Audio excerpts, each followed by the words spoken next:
batata bamama bilenge botombola mandoki ye o tokende tumba mpe tokunda mpona ekolo na biso Kongo.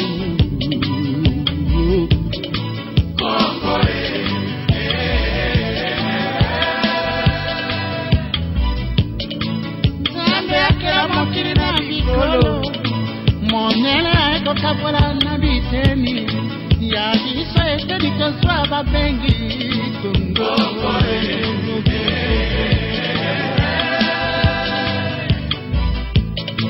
Etonda bomengo na mai na zamba mpe na mabele etona na bato ya mpiko ya bwana mpe ya mayele. Bonjour chers téléspectateurs, nous sommes très chaleureux de vous atteindre cette fois-ci par voie des ondes et vous présenter le minant monsieur, un Congolais qui à ce jour nous a saisi avec beaucoup d'étonnement avec l'apparition d'un ouvrage très parlant, l'ouvrage lequel nous allons vous présenter à tout instant. Et ce n'est pas un seul ouvrage, mais il y en a deux et bien d'autres ouvrages qui ont déjà paru sous la même édition et ce sont des œuvres d'un même auteur. Il s'agit d'un juriste politologue, un juriste congolais qui, avec ses dévouements, suite desquels un autre ouvrage a paru sur les mêmes éditions et nous allons devoir vous présenter et le monsieur il va se présenter lui-même. Bonjour messieurs. Bonjour. Nous sommes très contents de vous présenter à notre cher téléspectateur et comme je viens de le dire, que vous allez vous présenter vous-même pour qu'ils vous connaissent davantage. Merci, je m'appelle Denis Lukusa, je suis congolais, résident en Belgique, précisément à Bruxelles. Je suis chercheur, juriste politologue, expert consultant en stratégie de management et réformes institutionnelles. À ce titre, j'ai participé à plusieurs réformes dans différents pays d'Afrique et aussi bien au Congo. J'ai participé dans la réforme de la police nationale congolaise en tant que coordonnateur de projet au compte du gouvernement sud-africain dans le cadre de la coopération bilatérale entre la RDC et l'Afrique du Sud. J'ai aussi participé comme coordonnateur expert au niveau du GEMERGIB, groupe de réflexion pour la réforme de la police nationale congolaise. J'ai aussi participé au niveau de la décentralisation. On a dû élaborer la loi organique sur la décentralisation. À l'époque, c'était le général Denis Kalmenumbi, qui était ministre de la décentralisation, ministre de l'Intérieur, Sécurité et décentralisation. J'ai aussi participé au niveau de la réforme, au niveau de la défense et sécurité, comme expert. J'ai aussi expert international, bien entendu. Aussi bien au niveau, la réforme au niveau du ministère des Affaires sociales et des Affaires humanitaires. Il y a toute une chaîne d'assistance technique qu'on a pu, la matière qu'on a aussi contribué au niveau des différentes réformes dans notre pays, le Congo.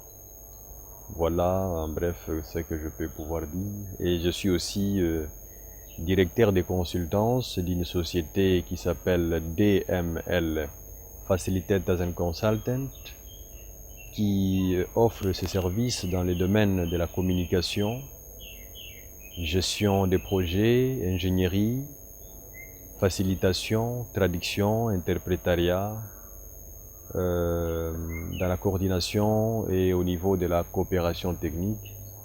Voilà un peu en bref.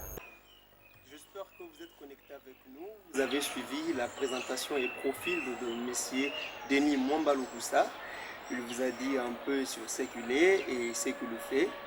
Alors que nous l'avons reçu ici dans cette émission pour qu'il arrive d'abord à vous présenter l'ouvrage qui vient de paraître sous les éditions Mélonique en juin 2010 et bien d'autres ouvrages qui déjà avant et un autre ouvrage qui vient de paraître bien après simplement l'apparition de l'ouvrage précédent dont je viens de citer. Alors, il s'agit ici de l'ouvrage Dictionnaire de référence des dates et des événements historiques en République démocratique du Congo, bien plus jubilé du 50e anniversaire d'accession à l'indépendance de la République démocratique du Congo, c'est-à-dire de 1960 en l'an 2010. Alors, nous allons passer maintenant à la présentation de cet ouvrage qui se fera simplement par lui-même l'auteur, qui va nous dire les circonstances qui l'ont amené au niveau de la rédaction d'un pareil ouvrage, parce que cet ouvrage-là, nous poserons autant de questions, et bien de questions qui vous intéresseraient aussi. Alors, il y a un dictionnaire de références et des dates et des événements. Alors, il va nous dire quels sont les événements que lui a préféré nous relater et nous mettre dans ce dictionnaire-là. Est-ce que cela s'avérait important de nous condenser dans un seul ouvrage tous ces détails, et pourtant il y a bien de livres qui traitent de la matière, historiquement parlant et politiquement parlant, et nous allons remettre la parole à Monsieur Denis Mwambalou Koussa. Merci pour cette opportunité. Ce n'est pas la première fois, donc je pense que ça ne sera plus la dernière fois. Pour ce qui concerne l'ouvrage, c'est un travail qui m'a pris presque une décennie, 10 ans de recherche, 10 ans de méditation, 10 ans de réflexion, 10 ans d'enquête et de recherche de témoignages, de témoins, de consultation des ouvrages et différentes sources.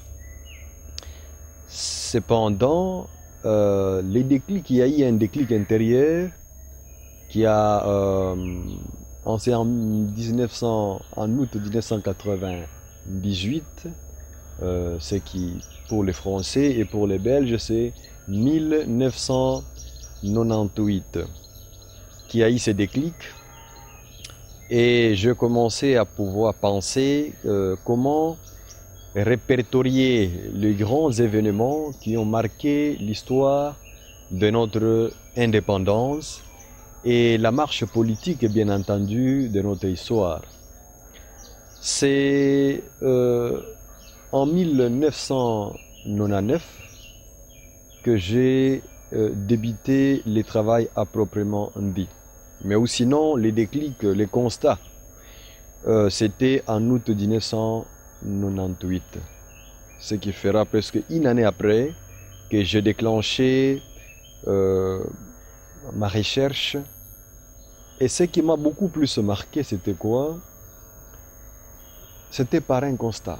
Je me suis dit, avec tous ces événements dans notre pays, comment pouvoir un jour relater à nos enfants, à la jeunesse montante, ce qui s'est passé justement avec précision.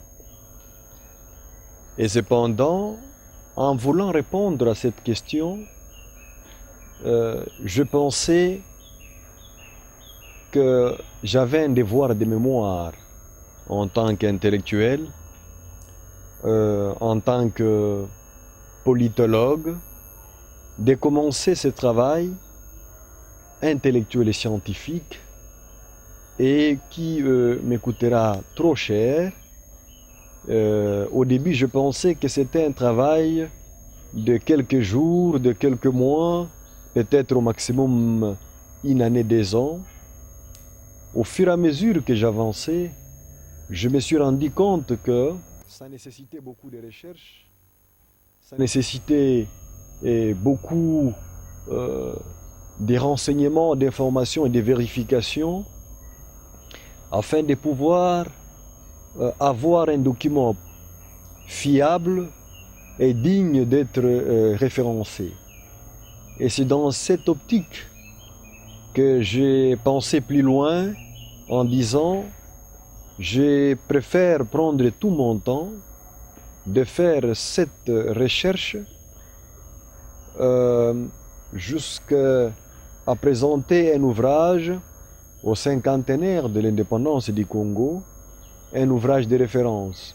C'est pourquoi je l'ai intitulé « Dictionnaire des références », c'est-à-dire toute personne intéressée par l'histoire politique du Congo et son évolution pourrait s'en procurer cet ouvrage et décortiquer la matière.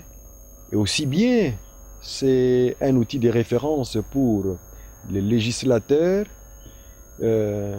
qui doit nous présenter des lois et élaborer des lois régissant les différents secteurs et beaucoup plus précisément dans les secteurs politiques au niveau de la réforme. Le Congo a besoin d'être refondé.